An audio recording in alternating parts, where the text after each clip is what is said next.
अस्सलामुअलैकुम। मेरे चैनल में आपका इस्तकबाल है।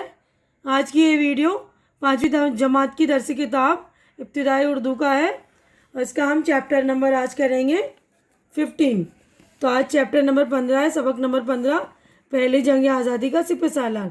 तो आज हम ये वाली वीडियो बनाएंगे। तो इससे पहले वाली वीडियो अगर आपने मेरी देखी होगी तो उसमें देखा होगा आपने ये वाले चैप्टर की मैंने रीडिंग करके पूरे चैप्टर को एक्सप्लेन कर दिया है। और मैंने एक चैप्टर एक्सप्लेन करने के बाद ये जो है लफ्ज़ और मायने ये भी समझा दिए हैं।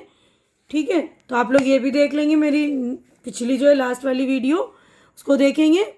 तो आज हम यहाँ से करेंगे। देखिए, गौर करने की बात है ना कि बहादुर शाह ज़फ़र के बारे में ये जो है चैप्टर था। तो उनकी रहनुमाई में जो जंग आज़ादी का आगाज़ हुआ था, यानी जो शुरुआत हुई थी ना सन 1857 की जंग का, जो जिसे हम गदर की जंग बोलते हैं, तो उसमें जो हिंदू मुसलमानों ने बढ़ चढ़ कर हिस्सा लिया था और अपने इत्तेहाद की यानी मेल जोल की एक मिसाल कायम करी थी। तो इस तरह की मिसाल जो आज तक मिलती नहीं है। तो उसके बाद हम आगे बढ़ते हैं। देखिए, सोचिए और बताइए। तो यहाँ पर हमारे जो है सवालात शुरू हो जाते हैं। देखिए, 6 सवालात हैं, इनके जवाबात मैंने आप लोगों के लिए बना दिए, तो आप लोग ध्यान से लिख लेंगे। देखिए, पहला सवाल है, आमिर ने जिस ड्रामे में हिस्सा लिया था इसका मौजू क्या था। मौजू मैंने समझा दिया। मौजू का मतलब होता है टॉपिक, उन्वान। तो आप लोग ये जवाब देख लेंगे कि आमिर ने जिस ड्रामे में हिस्सा लिया इसका मौजू था पहली जंग आज़ादी का सिपह सालार। दूसरा सवाल, मुल्क में अंग्रेज़ों के ख़िलाफ़ और कौन लोग जिद्दोजहद कर रहे थे। मुल्क में हुकूमत यानी अंग्रेज़ों की हुकूमत थी ना, तो मुल्क में हुकूमत यानी अंग्रेज़ों के ख़िलाफ़ बेगम हज़रत महल, झांसी की रानी लक्ष्मीबाई, बाबू कुंवर सिंह, नाना साहब पेशवा और तांतिया टोपे वगैरह लोग जिद्दोजहद कर रहे थे। मेरठ के सिपाहियों ने लाल किले पहुंचकर बहादुर शाह ज़फ़र से क्या दरख्वास्त की। मेरठ के सिपाहियों ने लाल किले पर पहुंचकर बहादुर शाह ज़फ़र को अपना बादशाह तस्लीम किया और सिपाहियों ने बादशाह से दरख्वास्त की कि वो इनकी कमान संभाले। चौथा सवाल देखिए, अंग्रेज़ दिल्ली पर कब्ज़ा करने में किस तरह कामयाब हुए। अंग्रेज़ फ़ौज दिल्ली के बाहर मोर्चे बनाए डटी थी। अंग्रेज़ों के जासूस चारों तरफ फैले हुए थे जो एक एक खबर उन्हें दे रहे थे और हिंदुस्तानी फ़ौज के पास वसाइल की भी कमी थी, जिसकी वजह से अंग्रेज़ दिल्ली पर कब्ज़ा करने में कामयाब हो गए। पांचवा सवाल है, बहादुर शाह ज़फ़र को रंगून क्यों भेजा गया। बहादुर शाह ज़फ़र पर सिपाहियों को बगावत के लिए उकसाने का इल्ज़ाम लगाकर मुकदमा चलाया गया और उन्हें जिला वतन करके रंगून भेज दिया गया। छठा सवाल देखिए, नेताजी सुभाष चंद्र बोस इनके मज़ार पर किस ख्वाहिश का इजहार किया था। नेताजी सुभाष चंद्र बोस ने बहादुर शाह ज़फ़र के मज़ार पर इस ख्वाहिश का इजहार किया कि इनकी बाक़ियात हिंदुस्तान ले जाए जाए। बाक़ियात यानी जो बाकी चीज़ें थी उनकी। तो हम अगला नेक्स्ट क्वेश्चन देखते हैं। देखिए, अगला सवाल है हमारा, यहाँ पे देखिए 6 हमारे क्वेश्चन हो गए ना कंप्लीट। अब नेक्स्ट जो क्वेश्चन है हमारा, नीचे दिए हुए जुमलों को सबक के मुताबिक सही लफ्ज़ों से पुर कीजिए। इन्हें खाली जगह उसको पुर करनी है। ये लफ्ज़ दिए हैं बदसलूकी, मुकदमा, मुल्की, कमान, जंग आज़ादी। तो इसको पूरा करना है, फिल इन द ब्लैंक्स यानी फिलअप से ये। तो आप लोग जो लोग मेरे चैनल पे नए हैं या जिन्होंने मेरा चैनल अभी तक सब्सक्राइब नहीं किया, या वो लोग जो मेरे चैनल पर पहली बार विजिट कर रहे हैं, तो प्लीज़ मेरे चैनल को सब्सक्राइब कर दीजिए, क्योंकि चैनल का सब्सक्राइब करना बिल्कुल फ्री है। आप लोग चैनल को सब्सक्राइब करते हैं तो मेरी हौसला अफजाई हो जाती है। तो प्लीज़ आप लोग मेरी हिम्मत बढ़ा दिया करें मेरे चैनल सब्सक्राइब करके, ठीक है। तो अब हम फिल इन द ब्लैंक्स जो है, फिलअप्स जो है खाली जगह वो पढ़ते हैं। मैं 1857 की जंग आज़ादी के बारे में और मालूमात हासिल करना चाहता हूँ। तो देखिए, पहले में आएगा जंग आज़ादी। दूसरा, अपनी चालाकी और मक्कारी से उन्होंने मुल्की इंतज़ामात अपने हाथ में ले लिए। तो दूसरे में आएगा ये देखिए, मुल्की अंग्रेज़ इन हिंदुस्तानी फ़ौजियों के साथ बदसलूकी करते थे। तो तीसरे में आएगा देखिए ये बदसलूकी। चौथा है, सिपाहियों ने बादशाह से दरख्वास्त की कि वो इनकी कमान संभालें। तो ये कमान चौथे में आएगा। बहादुर शाह ज़फ़र पर मुकदमा चलाकर उन्हें बगावत का जिम्मेदार करार दिया गया। तो ये यहाँ पर आएगा 5वें में मुकदमा।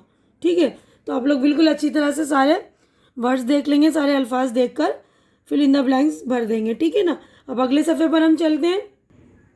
तो देखिए नेक्स्ट क्वेश्चन है, पढ़िए समझिए और लिखिए। तो मैं पढ़ रही हूँ, आप लोग देखिएगा ध्यान से, मैं समझा रही हूँ पढ़कर। जो ज़माना गुजर चुका हो उसे माजी कहते हैं, यानी गुजरा हुआ ज़माना माजी, पास्ट टेंस।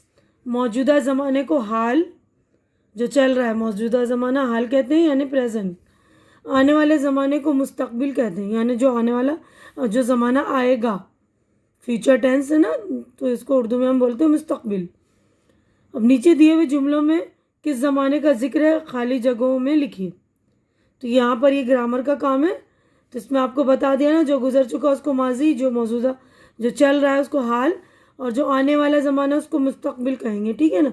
तो पहला, मैं जंग आज़ादी के बारे में और मालूमात हासिल करना चाहता हूँ, तो ये हो गया ज़माना हाल। ठीक है। मुग़लों की हुकूमत नाम की रह गई थी मतलब ज़माना माजी, पास्ट टेंस।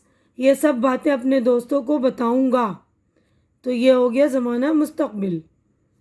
अब माजी, हाल और मुस्तकबिल की दो मिसालें लिखिए। तो यहाँ हमें 2 एग्जाम्पल देनी है, तीनों टेंसेस की, तीनों ज़माने की।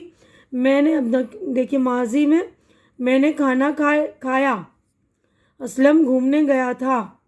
हाल में मैं लिख रही हूँ, मीना पानी पी रही है। मुस्तकबिल में हम स्कूल जाएंगे। देखिए अभी लॉकडाउन में स्कूल नहीं जा रहे ना, तो लॉकडाउन हट जाएंगे, कोरोना वायरस ख़त्म हो जाएगा तो हम स्कूल जाएंगे, तो ये मुस्तकबिल की बात है, फ्यूचर टेंस। मैं अब्बू को फ़ोन करूँगी। ठीक है। अब अगला क्वेश्चन, नेक्स्ट क्वेश्चन हम देखते हैं, इन मुहावरों को जुमलों में इस्तेमाल कीजिए।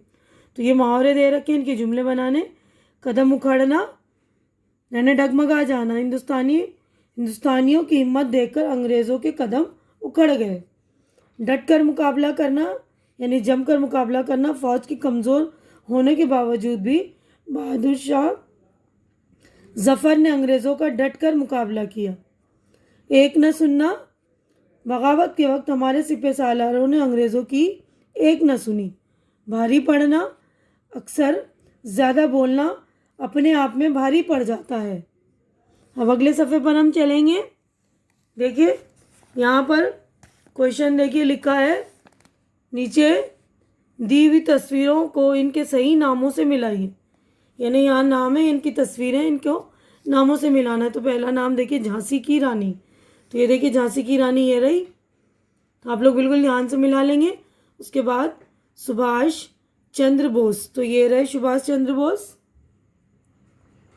उसके बाद है ये तात्या टोपे, तो ये रहे तात्या टोपे। उसके बाद है ये बाबू कंवर सिंह, तो बाबू कंवर सिंह ये रहे। उसके बाद है ये बहादुर शाह जफ़र, तो बहादुर शाह जफ़र ये रहे। उसके बाद देखिए ये है बेगम हज़रत महल, तो ये रही बेगम हज़रत महल। ठीक है, तो एक बार अच्छे से आप लोग चेक कर लीजिए, सारे जोड़े मिला लेंगे अच्छी तरह से, बिल्कुल अच्छी तरह से चेक कर लेंगे। देखिए सुभाष चंद्र बोस तक जोड़े। अब नेक्स्ट सफ़े पर हम चलेंगे। तो देखिए अगले सफ़े पर हमारा नीचे दिए हुए जुमलों में रंगीन लफ्ज़ों के मुतज़ाद खाली जगहों में लिखिए। तो इससे पहले आप लोगों ने पढ़ा है ना, मुतज़ाद किसे कहते हैं। मुतज़ाद वो लफ्ज़ होते हैं जो उल्टे मायने देते हैं। आमिर आज बहुत खुश था, तो ये देखिए आमिर आज बहुत खुश था, तो खुश का अपोजिट हो गया नाराज़। तो यहाँ बोला है ना रंगीन लफ्ज़ों में, तो ये रंगीन लफ्ज़ ये है ना खुश का मुतज़ाद नाराज़। बहादुर शाह जफ़र की ज़िंदगी के हालात पेश किए गए, तो ज़िंदगी का मौत। ठीक है ना। उसके मुतज़ाद सब ने तलबा की बहुत तारीफ़ की अपोजिट या मुतज़ाद लफ्ज़ जो है बुराई। अबू ने जवाब दिया, जवाब का मुतज़ाद लफ्ज़ है सवाल। अंग्रेज़ अपने नापाक इरादों के साथ हिंदुस्तान में दाखिल हुए, तो नापाक का पाक। औने पौने दामों ख़रीद कर अपने मुल्क ले जाने लगे, तो ख़रीद का बेच। ठीक है, आप लोग ध्यान से कर लेंगे। अब उसके बाद देखिए यहाँ लिखा है, क्वेश्चन है, पहली जंग आज़ादी 1857 पर 5 जुमले लिखिए। तो जो सबसे पहली जंग आज़ादी थी ना 1857 में जो हुई थी, जिसे गदर का नाम दिया गया, तो उस पर 5 जुमले देखिए मैंने लिख दिए आप लोगों की सहूलत के लिए, तो आप लोग ध्यान से देख लेंगे। मैं पढ़ रही हूँ, आप लोग ध्यान से सुनकर लिख लेंगे। पहली जंग आज़ादी बहादुर शाह जफ़र की बादशाहत के ज़माने में लड़ी गई। इस जंग में बहुत से हिंदुस्तानी शहीद हुए। यह अंग्रेज़ के ख़िलाफ़ अपने वतन को आज़ाद कराने की जिद्दोजहद थी। यह जंग इत्तेहाद की एक गैर मामूली मिसाल कायम करती है। इस जंग में हिंदू मुसलमानों ने एक साथ मिलकर अंग्रेज़ों के ख़िलाफ़ बगावत की थी। ठीक है, तो आप लोग ध्यान से कर लेंगे। यहीं पर हमारा जो ये वाला चैप्टर हो गया कंप्लीट, यानी यह सबक जो हो गया मुकम्मल। तो यहीं पर अब मैं अपनी वीडियो मुकम्मल कर रही हूँ। उम्मीद करती हूँ कि मेरी ये वीडियो आप लोगों को अच्छी लग रही होगी। अच्छी लग रही है तो लाइक कीजिए, ज़्यादा से ज़्यादा शेयर कीजिए अपने दोस्तों के दरमियान, ताकि उन लोगों की हेल्प हो सके। और मेरे चैनल को सब्सक्राइब करके मेरी हौसला अफजाई कीजिए। हमारी अगली मुलाकात अगली वीडियो में होगी। तब तक आप लोग अपना ख्याल रखिए। अल्लाह हाफिज़।